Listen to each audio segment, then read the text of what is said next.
ये यूपी की जनता अपना हक मांगती है।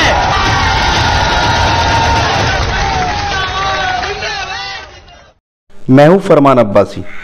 लोकसभा चुनाव की चर्चा के साथ साथ आकाश आनंद भी चर्चाओं में है।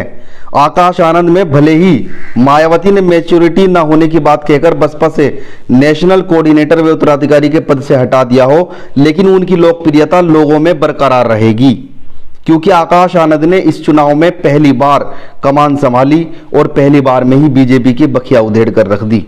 देखिए आप भी।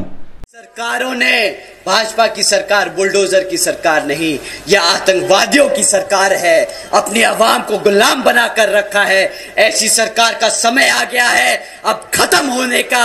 और यहां पर बहुजन समाज पार्टी की सरकार बनाकर, बहन जी को प्रधानमंत्री बनाकर यहां पे उत्तर प्रदेश में बहुजन समाज पार्टी का राज कायम करने का।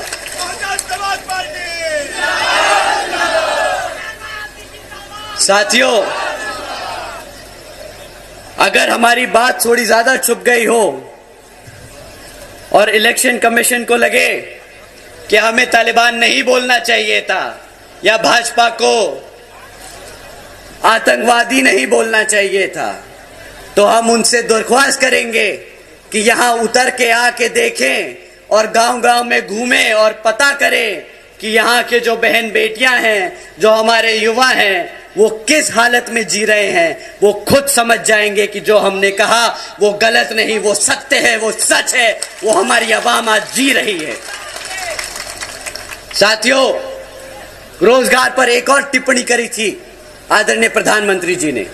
उन्होंने कहा था कि भाई सरकारी नौकरियां नहीं है तो क्या हुआ, सरकारी नौकरियां नहीं है तो क्या हुआ, भाई पकोड़े तो तल रहा है ना, वो भी तो रोजगार है।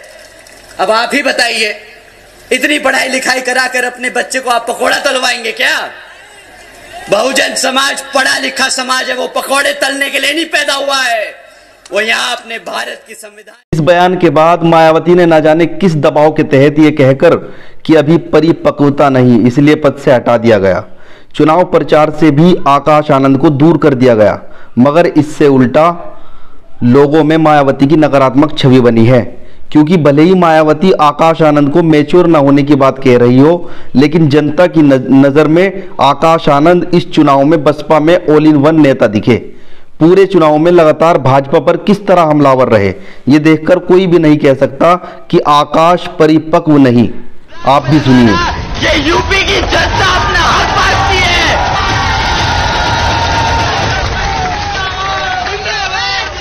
तब इन्होंने गला फाड़ के बोला था 50 रुपए का पेट्रोल बहुत महंगा है, गैस सिलेंडर 400 रुपया का है। आज क्या दाम है? 100 रुपए से पार है ना पेट्रोल। साथियों, अब इन्हें 1100 रुपए का गैस सिलेंडर महंगा नहीं लग रहा है। तो अगर आपने सवाल कर लिया तो इनका हिसाब किताब भी खुल जाएगा। हमारे मुख्यमंत्री जी इसकी गारंटी नहीं ले सकती कि भाई हमारी बेटियों को सुरक्षा दे सके, परंतु चौड़ के बहुत अच्छे से गर्व से घूम के बोलते हैं कि आज उत्तर प्रदेश में बच्चा बच्चा सुरक्षित है।